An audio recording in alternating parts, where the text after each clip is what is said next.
G'day guys, Greg here. Now today I'm going to be making a delicious pasta sauce using fresh tomatoes, and I'm going to be cooking it in the pressure cooker today. The pressure cooker cooks things way faster and, well, it brings out more flavour too. Anyway, let me just show you the ingredients I'm using today. Quite a few fresh tomatoes here.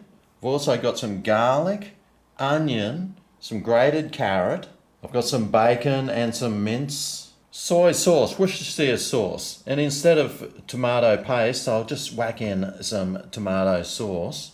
I've got a bit of sugar, oregano, basil and thyme, and of course some salt and pepper. Oh, and let's not forget the stock powder. Now you can use however much of whatever you want, except for the herbs of course. You need to sort of be a bit careful with those so it's not too overpowering. But besides that, just go for it. Now my pressure cooker does have a saute function, but because there is quite a bit of bacon and meat there, I thought I'd just cook it in the frying pan first. Now I've been heating it up. I went, oh! Yeah, that's hot enough. So I'll just add in a bit of olive oil there. Oh, I forgot this was Greg's kitchen. I can add some butter too.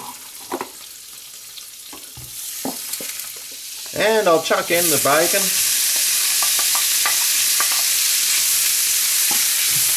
Get that cooking. I'll chuck in the mince too, because we need to cook that as well.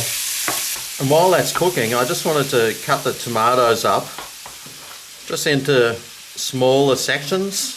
Just like that's fine. Or even like that. Just cut up your tomatoes into smaller bits.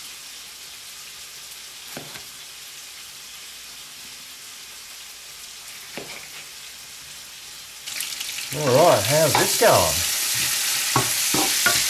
It's looking pretty good. I'll chuck in the onions. Might as well chuck in the garlic too.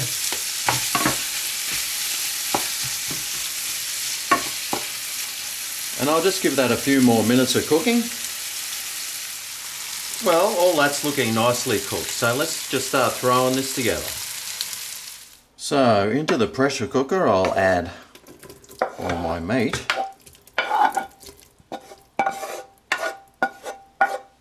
And tomatoes. I've got one carrot there. Now this will need some saltiness because those tomatoes will definitely need it. So I've just got some beef stock here. I'll add in a few spoons of that. Maybe 2.5. Might even add a little bit more extra, just normal salt. Don't mind a bit of soy, so a splash of that. Bit of Worcestershire sauce here. Always adds a nice bit of flavour. Splash of that. Squirt of tomato sauce. Might need a bit of sugar because sometimes those tomatoes, fresh tomatoes, will need it. So add a bit of that in. Try and reduce the acidity. Some black pepper. Also got some white pepper here, which I love the flavour of. So I'll put some of that in. And now the herbs. This is oregano. Probably need about a teaspoon of that. Teaspoon of basil. And a teaspoon of thyme. You got the thyme, I got the place. Ha! Give that a mix through. Now the pressure cooker will make a lot of liquid. So don't worry that that's looking very dry right now, because it won't be later. I'll put the lid on. Make sure that's set to seal, and I'll hit pressure cook. I might even up the time to like half an hour. I mean, the longer you do it, the better. Let's go 35 minutes. Oh. And we'll come back when it's finished. It does take a little while to heat up, and then when it's finished cooking to cool down, so it'll still take an hour or so, but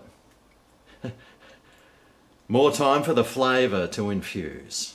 Alright, well the timer's gone off and it's naturally vented. There's nothing left in there. So let's take a look.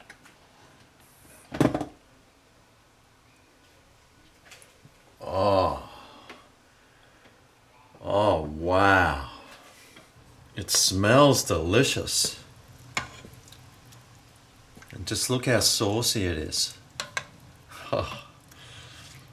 Oh, I can't wait to try that. So let's put some pasta in a bowl. We'll ladle over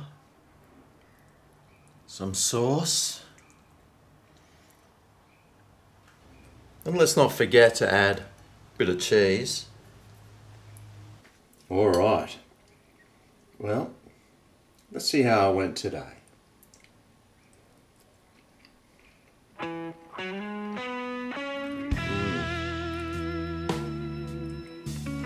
Oh wow. That really does taste great.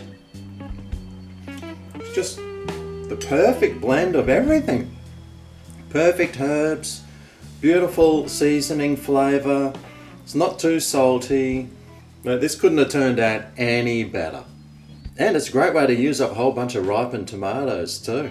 You'll never want to go back to canned or jarred tomatoes again after you try this one. Well, I hope you enjoyed this recipe. Thanks for watching, and I'll see you next time I cook something up. See you then. Ooh yeah, this is